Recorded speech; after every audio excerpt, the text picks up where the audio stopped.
예, 안녕하십니까. 소개받은 건국대학교 이재호 교수입니다. 아시아타임스에서 UAM 관련해서 이렇게 특별 포럼을 준비를 해주셔가지고 항공우주를 하는 사람으로서 굉장히 고맙게 생각합니다. 그리고 UAM은 저희 우리 IT 인프라하고 정보통신 기술들을 바탕으로 한다면, 그리고 우리 나진환 과장님 와 계시는데 정부 차원에서 적절한 지원이 된다면 서양의 120년 항공 역사를 뛰어넘어서 대한민국이 UAM에 와서 선도가 될 수 있다는 그런 생각을 가지고 있고요. 이런 기회를 잘 저희가 좀 활용해야 되겠다는 생각이 들고, 본 포럼이 그런 여정에 작은 기여를 했으면 좋겠다는 생각입니다. 오늘 말씀드릴 내용은 한국형 도심항공 모빌리티의 운영 개념 및 전망 이렇게 잡았는데요. 그러니까 좀 더 항공공학적 기술적인 내용보다는 일반 대중들이 조금 쉽게 이해할 수도 있고요. 그래서 전반적인 UAM에 대해서 운영이 어떻게 되고 어떤 개념을 가지고 있고 그 동향이 어떻게 되고 어떻게 전망이 되고 있는지 이런 것들을 좀 말씀을 드리고자 그렇게 합니다. 먼저 우리 삶에 굉장히 가까이 다가온 도심항공 교통에 대해서 굉장히 많이 보셨을 수도 있는데요. 이거를 영상으로 먼저 잠깐 보시면서 얘기를 시작하도록 하겠습니다.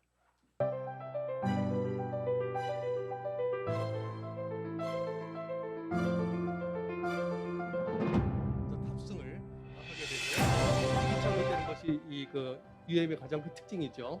수직 착륙을 하고 나서 그리고 나서 이제 날개를 이용을 해서 고정익 모드로 빠른 순항을 하고 천이 비행을 하게 되고요.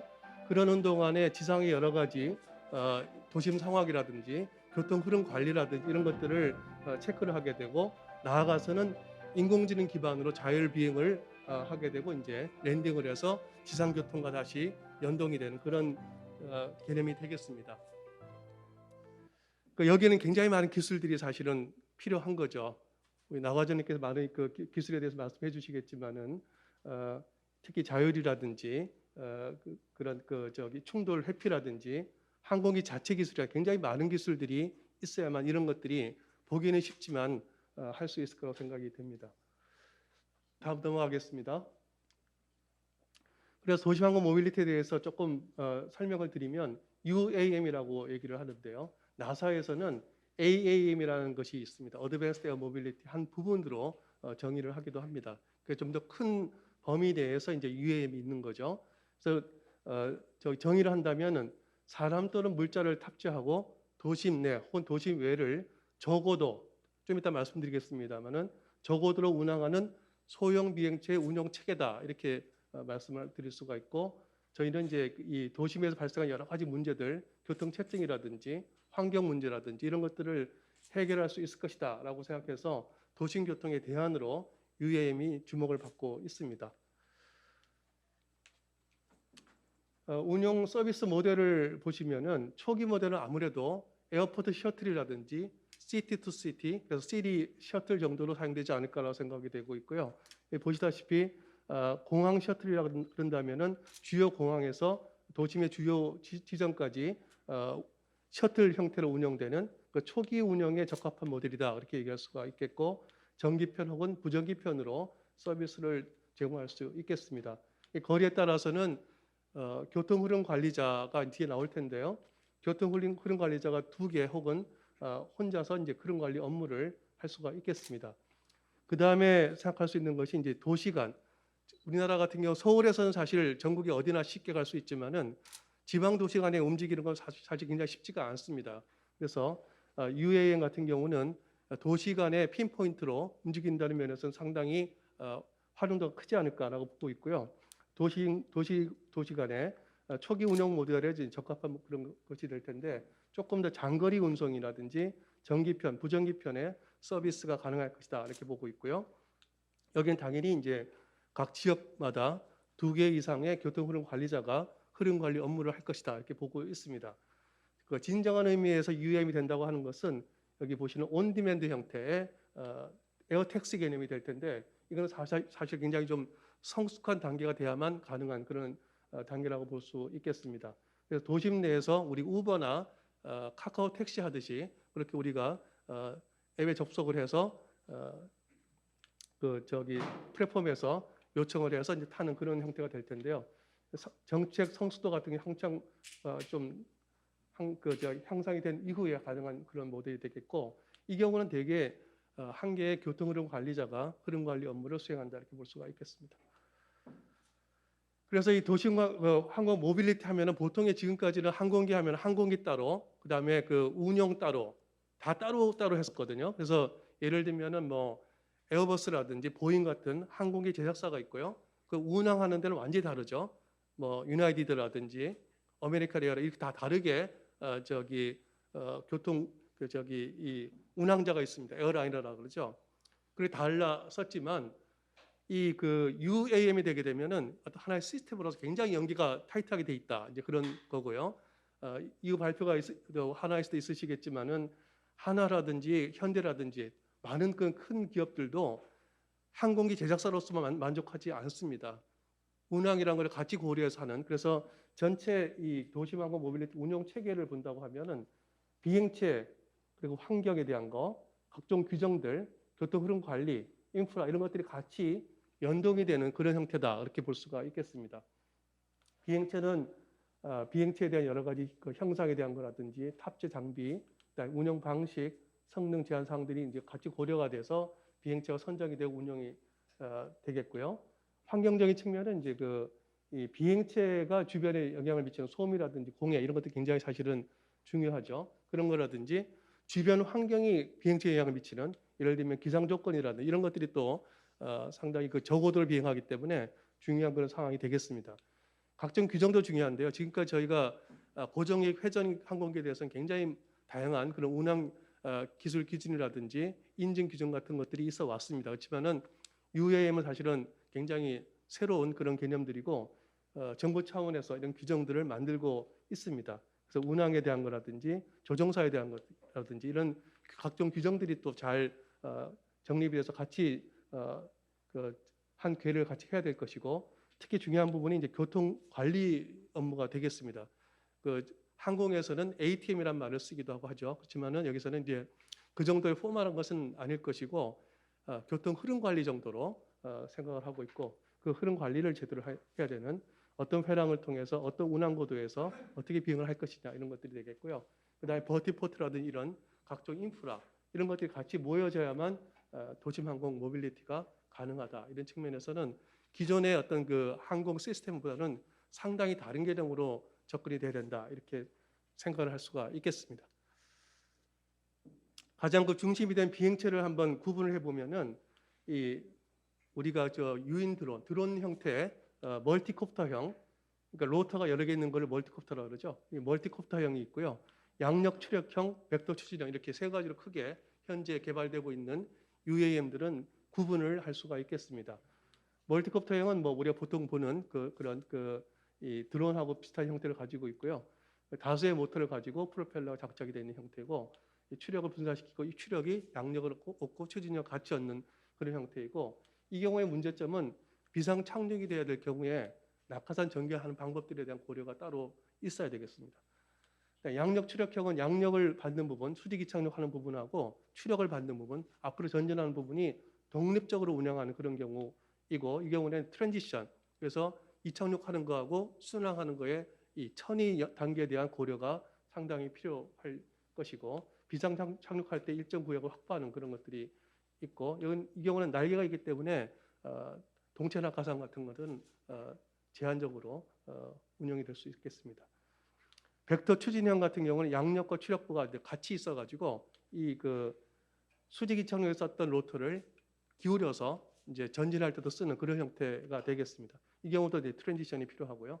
좀 더 어드밴스된 그런 형태의 항공기 타입이다 이렇게 얘기할 수가 있겠습니다. 그다음에 비행체 운영하는 방식에 대해서 좀 말씀을 드려보면은 직접 조정하는 방식이 있겠고요. 원격 조정 그리고 완전 자율 이 세 단계로 정부 차원에서도 이제 구분을 했는데, 직접 조정하는 형태는 이제 도심항공 모빌리티의 1단계 초기 단계 적용이 될 수 있다고 보여지고, 조종사가 직접 비행체에 탑승을 해서 조정을 하는 경우입니다. 그래서 이 경우도 아마 자동 조정을 할 거라고 생각이 되지만 비정상 상태가 발생할 때는 이제 조정사가 직접 개입을 하는 어쨌건 온보드 탑승을 하는 형태가 첫 번째 단계가 될 것으로 보고 있고요. 원격 조정 단계가 이제 두 번째 단계인데 우리가 보통 생각하는 UAV 무인기 조정하는 사람들 무인기 파이로트라 그러죠.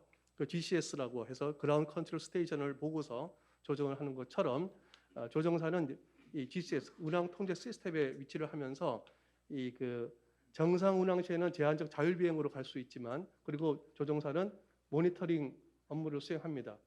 그리고 그 모니터링 업무를 수행하다가 비정상 상황이 발생할 시에는 조정사 직접 개입해서 원격으로 조정하는 그런 형태가 제한적 자율 비행 원격 조정 형태가 되겠고요. 그다음에 3단계는 성숙기에 적용될 텐데 완전 자율 비행 형태로서 이때는 이런 조정사가 상주한다기보다는 비행체의 흐름 관리하는 흐름 관리자가 이제 전체적으로 비행체 운항을 감시하는 그런 단계가 되겠습니다. 그다음에 공역이란 말이 이제 우리가 많이 쓰고 있는데요. 특히 대한민국은 공역이 굉장히 복잡하고요. 대부분 군 공역하고 이렇게 비행 금지 구역이 너무너무 많고 그래서 사실은 서울에서 UAV 운영할 수 있다면 전 세계 어디고 하지 않을 데가 없을 만큼 대한민국이 복잡한 그런 나라가 되겠습니다. 그래서 공역은 잘 아시다시피 공항 근처에서 클래스 B, C 이렇게 나눌 수 있고 고공할수록 뭐 C나 D 이런 그런 공역들이 있습니다. 그런 공역들은 이제 주로 ATM 공항 항공교통 관제를 하는 경우에 해당되는데 UAM하고 어떻게 그러면 섞일 것이냐 이제 그게 굉장히 중요한 부분이고요. 그래서 이 위에 컨트롤드 에어리아 공역 통제를 받는 영역이 있다고 하면은 이 영역 밑에서는 UAM은 일정 고도에서 코리도라 그래서 회랑 내에서만 비행할 수 있도록 일단은 1단계, 2단계 정도에서는 그렇게 되어 있습니다. 그리고 관제를 받지 않는 영역에서는 어떤 루트를 정해가지고 이것도 마음대로 가는 게 아니라 루트를 정해서 그 루트에 따라서 움직이도록. 그래서 코리도하고 루트하고 약간 차이가 관제를 받는 영역하고 받지 않는 영역에서 그 차이가 있을 수가 있겠습니다. 고도별로도 제가 생각을 해봐야 되는데요. 이 에어웨이 위쪽에서는 ATM 이 항공 관제를 받는 일반 항공기들이 비행하는 영역이 되겠습니다. 그 아래쪽 영역 주로 이제 한 2,000피트 정도, 5,000피트 이하 2,000피트 정도가 주로 그 영역이 되고요. 500피트, 150m 정도는 UTM 그래서 무인 항공기들이 비행하는 영역이 되겠습니다. 그래서 요 영역 이상 500피트에서 한 2,000피트 정도가 주로 UATM 그러니까는 UAM들이 비행하는 영역이 되겠는데 이 세 개 그러니까는 UTM 무인 항공기에 관제를 해야 되는 부분하고 ATM 한 부분하고 이 중간에서 UATM이 같이 있으면서 전체적으로 이 항공기 충돌 방지라든지 서로 상호 운용을 위해서 정보 교류 같은 것들이 같이 되면서 운용이 돼야 되는 그런 형태가 될 것이고 그래서 UATM에 대해서 사실 저희가 아직 국내에서 연구가 집중적으로 되지를 않았습니다. 그래서 UTM에 대한 연구는 그동안 좀 이루어져 왔고요. ATM은 당연히 있어 왔고 그런데 UATM에 대한 연구를 해야 되는 입장이 있고 엠브레어 같은 회사는 이제 UATM에 대해서 컨업스라 해서 운용 개념서를 버전 1.0에서 만든 바도 있습니다. 그래서 이런 것들을 바탕으로 해서 저희 나름대로 UATM을 개발을 해야 될 거라고 생각을 하고 있습니다. 그다음 비행기 측인데요. 일반적으로 이제 기존 항공기들은 보통 우리는 VFR, IFR 이런 말을 씁니다. 그러니까 시계 비행을 할 거냐, 계기 비행을 할 거냐, 이제 그렇게 플라이 룰을 정하는 거죠. 근데 이 도심 항공 모빌리티는 약간 개념이 다르기 때문에 다른 어떤 비행 규정이 필요할 것이다 하는 거고요. 그래서 그런 VFR하고 IFR 같은 경우는 기존에 조종사 탑승하는 경우에 대해서 비행 규칙을 했기 때문에 조종사가 탑승을 하되 거의 오토파일럿으로 가는 경우라든지 원격으로 하는 경우라든지 자율비행하는 그런 경우에서는 새로운 비행 규칙이 필요할 것이다라고 볼 수가 있고 그래서 이거는 이제 확실히 결정된 건 아니지만은 아마 이렇게 되지 않을까라고 생각을 하고 있는데요. 컨트롤 플라이 룰 그리고 셀프 플라이 룰 이런 정도로 구분이 될 수 있지 않을까. 그래서 컨트롤 플라이 룰은 이제 교통 관리자가 감시와 통제를 받는 내에서 회랑을 내에서 이제 주어진 회랑 내에서 움직이는 그런 형태의 플라이트 룰이 일단 적용이 될 거라고 생각이 되고, 조금 더 진보가 된다면, 성수도 2, 3단계가 된다면 비행체가 자율적으로 운영을 하되 기설정된 루트를 따라서 운영을 하도록 하는 단계가 셀프 플라이트 룰이 될 것이다, 이렇게 보고 있고요. 이렇게 된다면 이거에 대한 여러 가지 각종 규정들에 대한 제정 혹은 개정들이 필요할 것으로 생각이 됩니다. 그 다음에 운영 쪽에 또 중요한 부분이 이제 승객 입장에서 봤을 때는 이 버티포트라는 개념이 굉장히 중요한 개념이 될 것이고, 그 에어포트의 다른 어떤 그 UAM에 대한 이름을 우리 버티포트라는 말을 많이 쓰고 있고요. 그래서 버티포트는 크게 이런 그 크기에 따라서 이렇게 3개 정도로 구분을 할 수가 있겠는데, 버티스탑은 가장 작은 형태로 그래서 뭐 우리 그 버스의 정류장 같은 그런 개념이다. 그런 소규모의 버티포트를 얘기하고요. 한 개의 주기장과 테이크 랜딩을 할 수 있는 그런 스페이스를 유지하고, 도심 외곽이나 부도심 그런 쪽에 구축이 가능하고, 여기에는 별도의 어떤 정비라든지 뭐 충전 이런 것들은 시설은 없고요. 비상 착륙이 필요할 때는 임시 착륙장으로 사용은 가능한 그런 정도가 이제 버티스탑, 이렇게 얘기를 할 수가 있겠습니다. 버티 스테이션은 그 중간 정도 되는 단계라고 볼 수 있는데, 지역의 어떤 터미널 같은 그런 유사한 개념으로 중규모의 버티포트다, 이렇게 얘기할 수가 있겠고요. 2개 이상의 이착륙장하고 주기장을 보유를 할 수가 있겠고, 도심 주변부나 중소도시 등의 시티 투 시티로 갈 때 중소도시의 구축이 가능하다. 여기에는 이제 일정 수준의 충전이라든지 정비, 뭐 소방대, 의료 이런 것들이 보유가 가능할 것이고, 대체 버티포트로 사용이 가능하고, 특히 여기서는 이제 지상 대중교통하고 연계도 가능할 것으로 보고 있습니다. 버티 허브는 주로 이제 허브 공항 같은 개념인데, 큰 도심 주 지역이라든지 주요 공항에 설치된다, 이렇게 볼 수가 있겠고요. 김포공항 같은데 지금 그런 개념들이 서 있죠. 그래서 여기는 이제 정비라든지 충전, 이런 의료 이런 것들이 다 되고, 대중교통하고 모빌리티 연계가 마르스 개념으로 연동이 될 수 있는 그런 곳이 이제 버티 허브, 이렇게 얘기할 수가 있고, 이런 버티 스탑이나 버티 스테이션, 버티 허브를 도심에 어디다 할 거냐 하는 것도 굉장히 우리가 스터디를 많이 하고 분석을 하고 입지를 정해야 되는 그런 내용이 될 수 있겠습니다.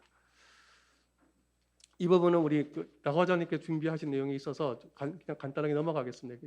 우리 승객 입장에서는 운항자하고 관련해서 버티포트 요 사이에 이제 승객이 있겠죠. 그래서 승객 입장에서 운항자의 접속을 해서 예약을 하고 항공기를 운항하게 되는 그런 형태가 될 것이고, 중심에 있는 것이 이제 교통관리 서비스 흐름자 PSU라고 하는데요. 이 부분이 이제 중심이 돼서 전체적인 모니터링을 하는 그런 어떤 기본적인 이해관계자 운영 구조이고, 이거는 이제 지난달에 정부 차원의 UAM에 대한 운용 개념서가 버전 1.0로 나왔습니다. 그래서 거기 있는 내용을 제가 그 전에 다른 좀 버전들이 있었는데 정부 차원의 정식 문서 나왔기 때문에 이걸 저희 좀 인용을 했습니다. 그래서 운항자, 교통흐름 관리자, 그다음에 공공, 그다음에 여러 가지 ATM이라든지 UTM에 관련된 사람들, 버티포트 운영자, 그다음에 기상청 등등 이런 사람들이 같이 모여가지고 운영을 한다, 그렇게 보시면 되겠습니다.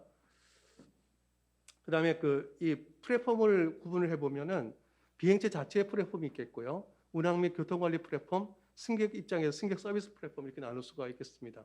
비행체 플랫폼은 이제 비행체의 상태에 대한 거라든지 외부 환경에 대한 거라든지 데이터, 비행체 운항 전반 이런 것들에 대한 정보들을 알려주는 플랫폼이 될 것이고, 운항 교통관리 플랫폼은 운항 감시하고 통제하고 그다음 교통 흐름 관리들을 위한 교통관리자 입장에서의 플랫폼이 되겠습니다. 승객 서비스는 직접 우리가 이용자 입장에서 볼 수 있는 그런 예약 발권한다든지 고객 응대하고 만족도를 관리하고 이런 여러 가지 기능들, 탑승 전, 탑승 중, 탑승 후에 대한 여러 가지 서비스 플랫폼이 있겠습니다. 여기에 대한 그런 구체적인 내용들도 저희가 준비가 돼야 되겠습니다.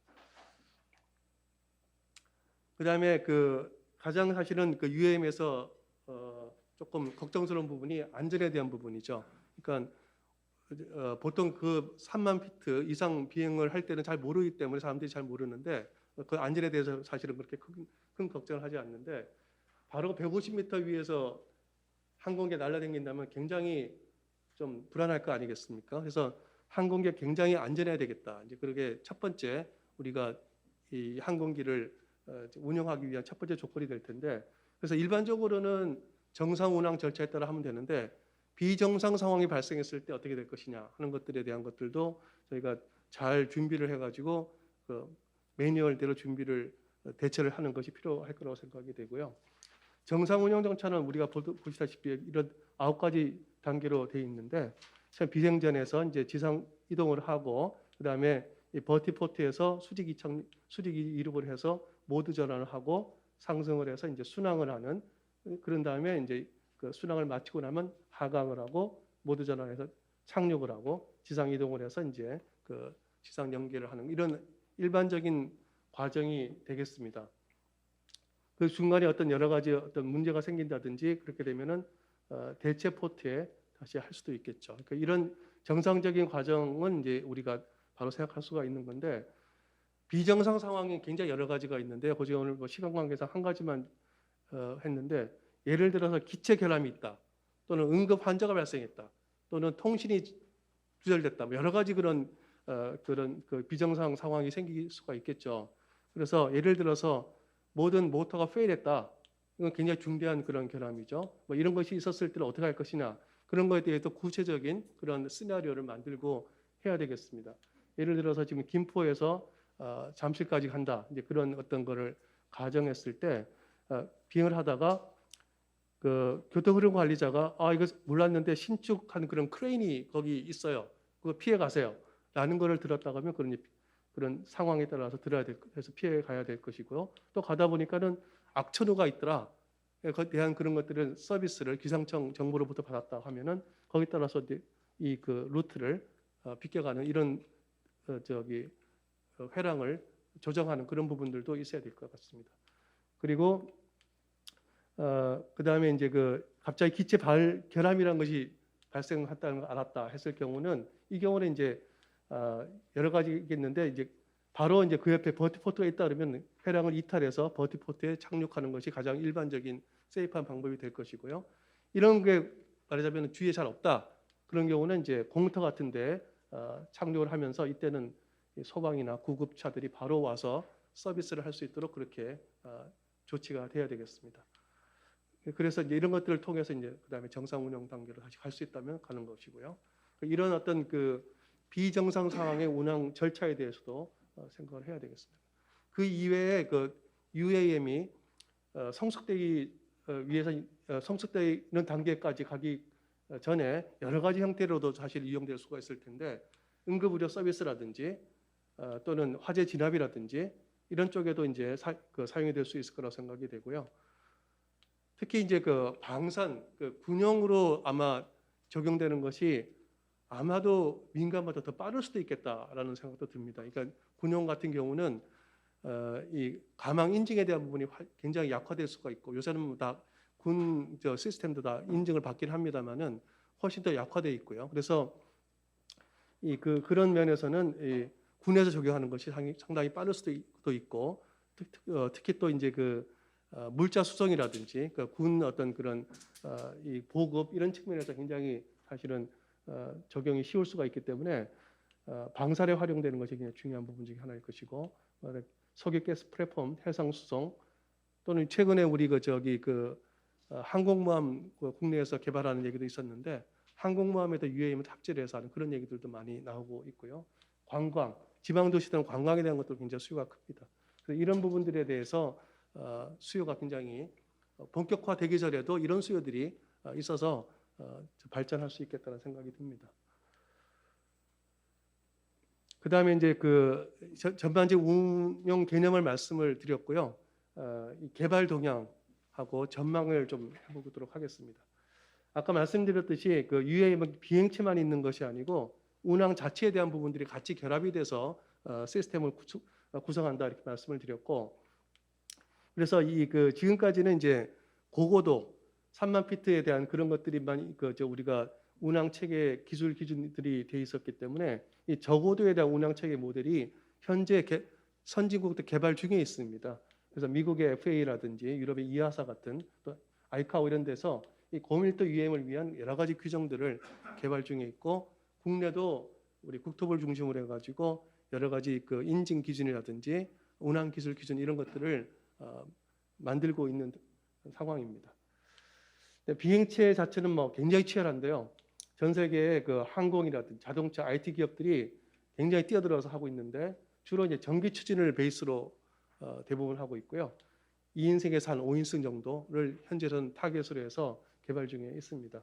그 포르쉐가 예측한 바에 의하면은 2035년까지 우리로 치면은 이제 그 3단계를 목표로 한 시점이 되겠는데 그때까지 한 25만 대가 비행을 할 것이다. 굉장히 많은 숫자거든요. 할 것으로 예상을 했고요. 모건 스탠리 같은 경우는 약 한 1,800조의 신규 시장이 열릴 것이다. 라고 얘기를 했는데 이거는 기존 우리 항공 시장의 한 2배가 되는 그런 규모라고 합니다. 굉장히 큰 시장이 열릴 것이다. 그러니까 이까지 안 본다고 하더라도 적어도 한 1,000조 정도 시장은 앞으로 생각할 수가 있는 거죠. 그래서 여기에 대한 대비는 저희가 해야 되겠다. 그래서 비행체 참여 분야는 굉장히 우리 한국에서 현대차라든지 하나를 포함해서 유수한 기업들이 하고 있다. 그런 거고요. 저희가 이제 통신 분야도 굉장히 발전해 있기 때문에 이 통신 시스템도 굉장히 중요한 분야가 되어 있고 국내에서는 저궤도 위성 통신 시스템을 구축을 하고 있고 이거는 이제 에어 모빌리티 기체하고 인프라, 관제, 물류 여기다 같이 이제 연계해서 하는 그런 시스템으로 하고 있고 KT나 SKT, 그 T맵 이런 데서 같이 참여해서 하고 있는 걸로 알고 있습니다.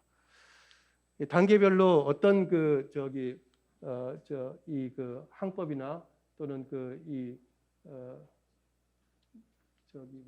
통신 시스템이 되는지를 보여주면 초기 단계에서 이제 4G, 5G 같은 것이 되겠고 성장기, 성숙기 이후에는 아마 저궤도 위성 통신이 굉장히 많이 사용되지 않을까라고 보고 있고요.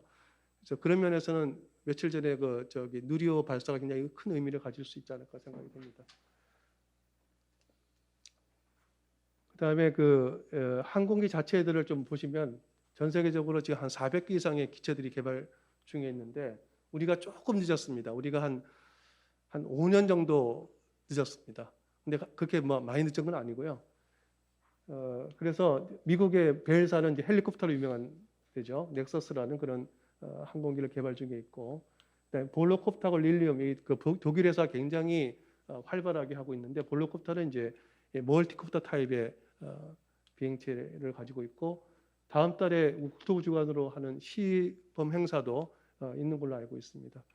그다음에 릴리움 이 기체는 제가 아주 굉장히 매력에 가지고 제가 폭 빠진 그런 비행체인데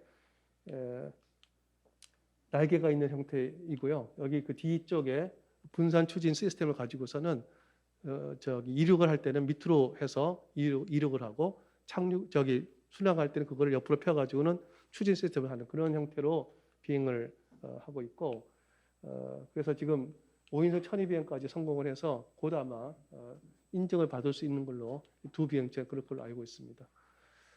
조비사 우버하고 파트너십을 했고 도요타의 투자를 받은 조비가 이제 앞서 나가고 있는 회사 중에 하나고 작년에 시범명했던 중국 이항 그런 회사가 있고요.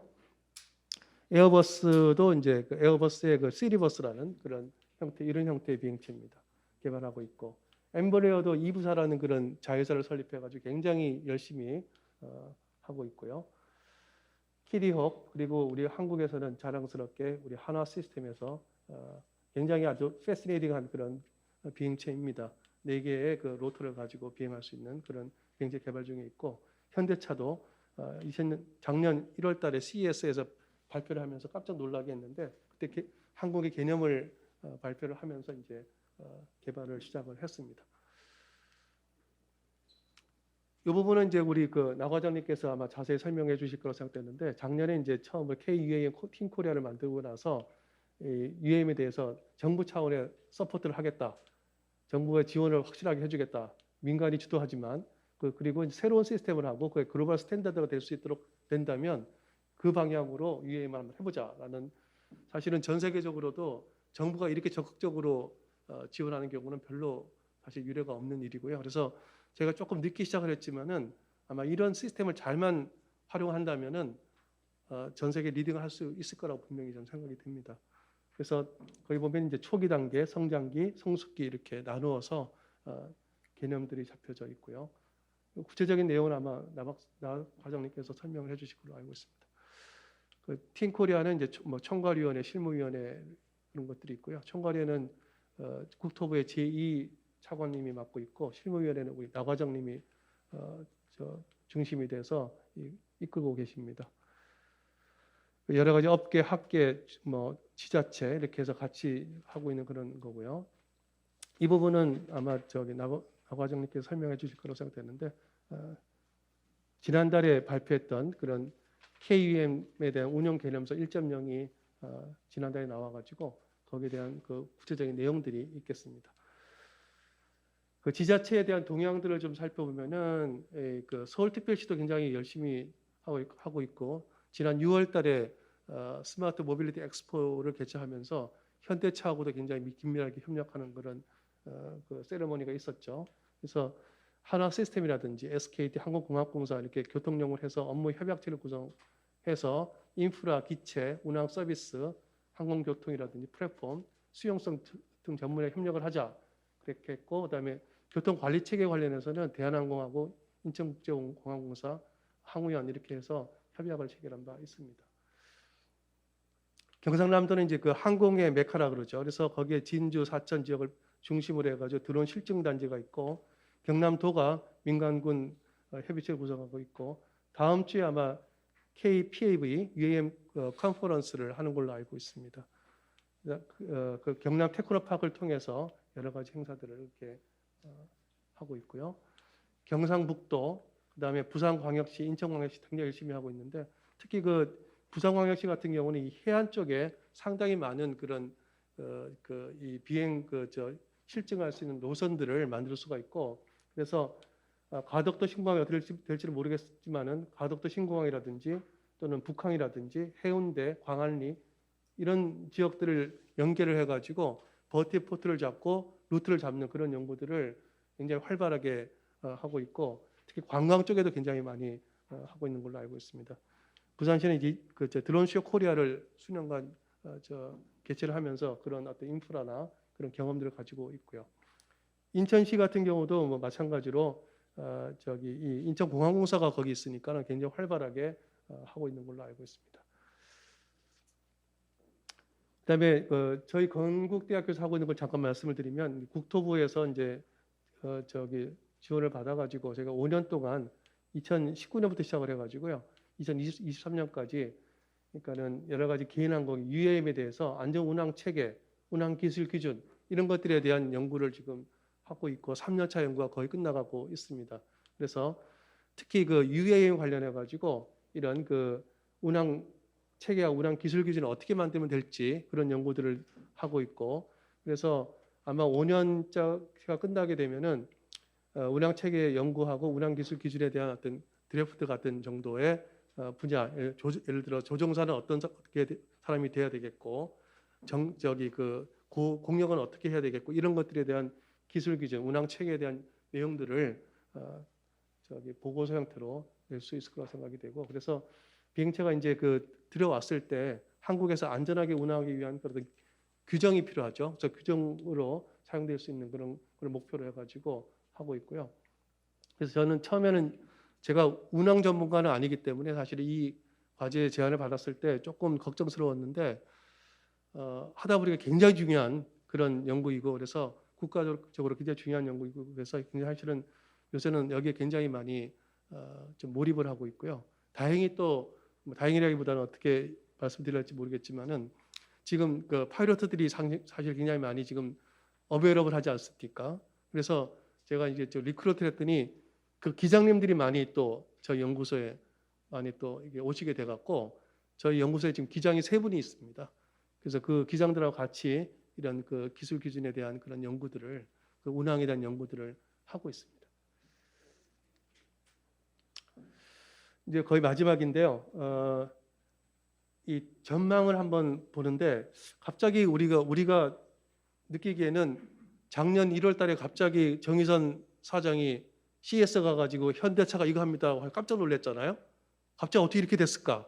그런 생각을 사실은 많은 국민들이 했습니다.